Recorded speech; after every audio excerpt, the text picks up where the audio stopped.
दरवर्षी 8 मार्च हा आंतरराष्ट्रीय महिला दिन म्हणून साजरा केला जातो. प्रत्येक स्त्रीचा सन्मान आणि अस्तित्वासाठी हा एक खास दिवस आहे. महिलांना त्यांच्या अधिकारांविषयी जागरूक करणे हा या दिवसाचा मुख्य हेतू आहे. त्याच माध्यमातून नाशिक पोलीस उपायुक्त मोनिका राऊत यांच्याशी लोकशास्त्र न्यूजने खास बातचीत केली असता काय म्हणाल्या पोलीस उपायुक्त मोनिका राऊत बघूयात सविस्तर.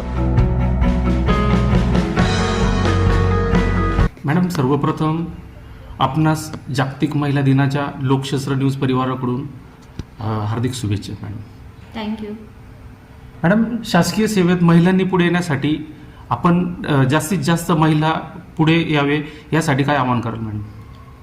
शासकीय सेवांमध्ये जास्तीत जास्त महिलांनी पुढे यायला पाहिजे. शासनाने देखील त्याच्यामध्ये रिझर्वेशन महिलांसाठी लागू केलेलं आहे, त्याचा फायदा घेतला पाहिजे आणि शासकीय सेवा ही खरोखरच